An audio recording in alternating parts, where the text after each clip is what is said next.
going to be talking about disruptions in the workplace and how does a company come back from a major disruption.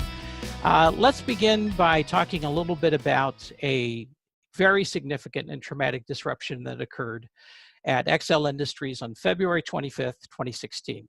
Let's see if I got this right. You're leaving work for the day. You get into your pickup truck. You're going to go down the street and have coffee with your son-in-law, if I remember right. And all of a sudden, the chief of police pulls up in the cruiser and parks right behind your truck. And you're thinking, what the hey? So you get out and you start to say, hey, what are you doing parking behind me? And you notice he gets out, he reaches in the back seat and grabs a rifle, and he strides right to the door you just came out of. He goes inside the door, and that's when you begin to hear gunshots. And you later find out that a gunman has entered the building, and with a semi-automatic rifle and an automatic pistol, and he's shooting randomly. Prior to that, he shot 2 community members, and there were 10 people or 12 people shot inside XL Industries, and 3 of them were fatalities. Did I get that right?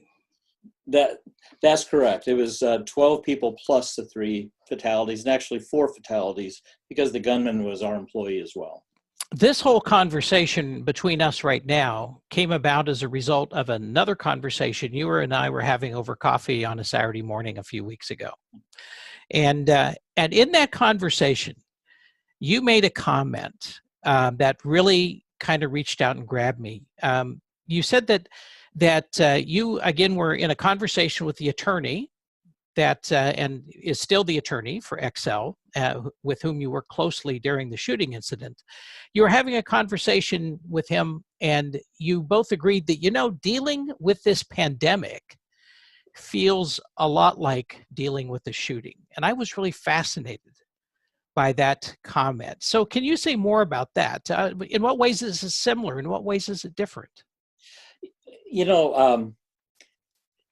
Just like having a crisis plan for an incident like a tornado or a shooting, there are pandemic crisis plans as well. And I've been part, and so is John, who is the attorney. We've been part of developing these things over our careers, so we know about them. But when time hits, you don't pull a book off the shelf. You go with what you know, and it kind of comes up to the front, and you walk through it together. And that's what we did. And that felt a lot like what we did at the shooting too. We knew the material, but we were making decisions based off what we think were the right things to do, not based off of what point A and point B was in the manual. Same thing with the pandemic response. Some of the other things that felt very similar was the communications that we had to do, the writing of material, the developing of policy on the fly, being able to communicate with federal, state, and local governments. All of that we've been doing. Now, obviously, we're not the only ones in this particular situation, but it felt like those first 3 weeks of the shooting where you get no sleep. This is on your mind all of the time, and you're reading and you're learning and you want to apply. And most importantly, in both those situations, we focused on the employees, and the bottom line is what's going to be best for them, because they are the heart of any kind of organization or company. When you're making the decisions about do you put people on furlough, do you test people, what do you tell people about the next steps? You're going down the road of how do I take care of people?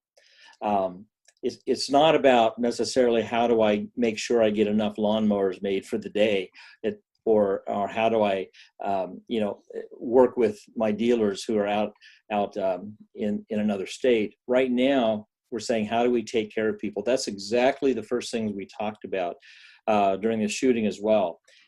Since, again, we didn't pull a book off the shelf, I remember clearly our president during the shooting, and we did it the same thing when the pandemic arose, was let's pull our core values together, because this is who we are. this is how we want to function. How do we take care of our people? Well, Lamar Roth, thank you so much, my friend. Well, thank you, my friend.